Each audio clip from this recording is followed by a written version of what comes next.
Nah, sekarang mengenal kalimat thoyyibah tarji. Apa itu kalimat thoyyibah tarji?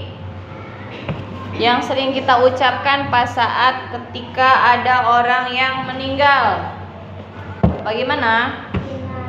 Inna lillahi wa inna ilaihi raji'un. Ya. Nah, jadi yang namanya kalimat thoyyibah tarji itu kalimat yang ketika kita sedang mengalami musibah. Yang namanya musibah itu bukan hanya pas saat kita lagi ada yang berduka. Bukan, banyak ya. Pas saat kita lagi kehilangan barang, ya, atau kita lagi terjatuh, ya, atau kita lagi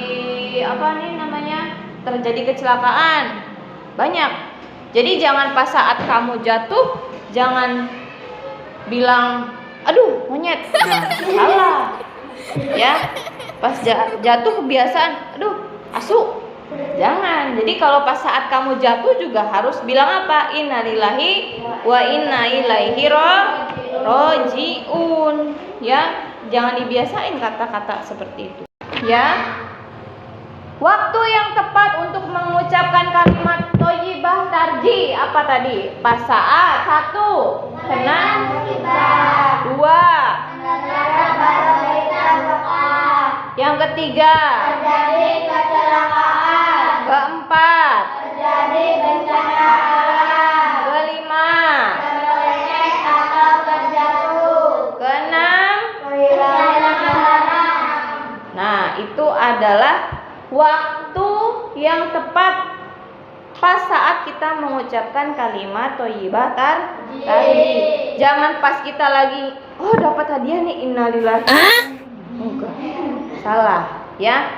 Pas saat kita lagi jatuh, aduh, asu. Nah, salah itu juga. Ya. Jangan dibiasain. Si Adit nih sokos itu.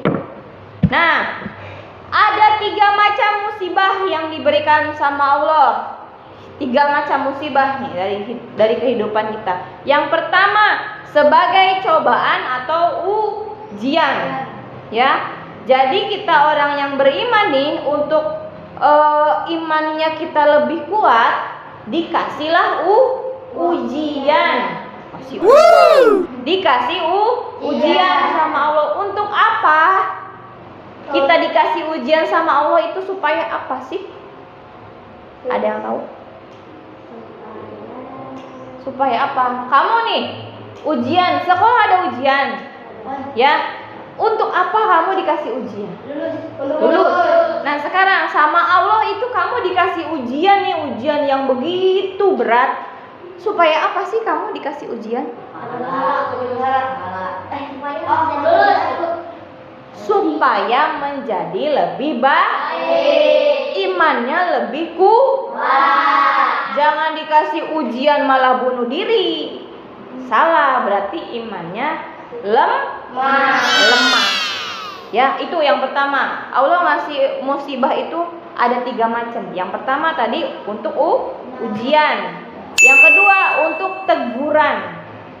Apa sih teguran? Yang dimaksud teguran? Kok Allah ngasih musibah itu sebagai teguran? Ya. Kenapa? Karena diberikan kepada orang yang beriman yang melakukan kesalahan. Kita udah beriman nih, ya, tapi melakukan kesalahan. Jadi musibah itu sebagai teguran. Contoh, misalnya saat ibadah, sholat terus, puasanya rajin, puasa sunnahnya rajin, sholat sunnahnya rajin.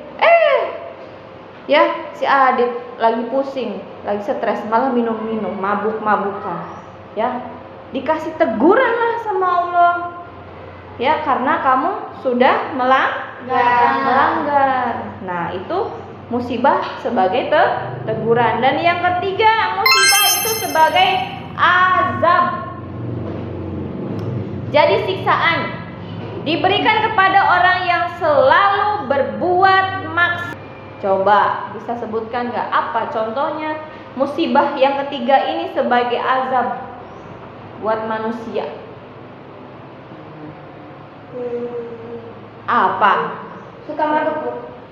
yang suka mabuk-mabukan, ya, yang sholat enggak, puasa enggak, ya, ngaji enggak, sampai enggak ngerasa nih, saking nikmatnya, ya, makan enak, minum enak, uang banyak, tempat tinggal enak, sholat enggak pernah, maksiat iya, minum-minuman iya, ya, ngaji enggak, yang lain enggak. Apa suatu saat nanti Allah akan ngasih azab yang begitu pedih.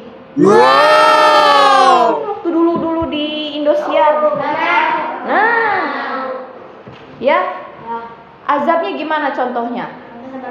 Ada yang kesambar petir, ada yang kuburannya sempit, ada yang bau bangke pas dia meninggal. Ya, banyak pokoknya, banyak contohnya. Takut gak sih kamu seperti itu? Takut jangan hanya di mulut doang. Ya, jadi takut itu harus dipupuk dalam-dalam supaya kita tidak pernah melakukan hal tersebut. Sekecil apapun jangan pernah.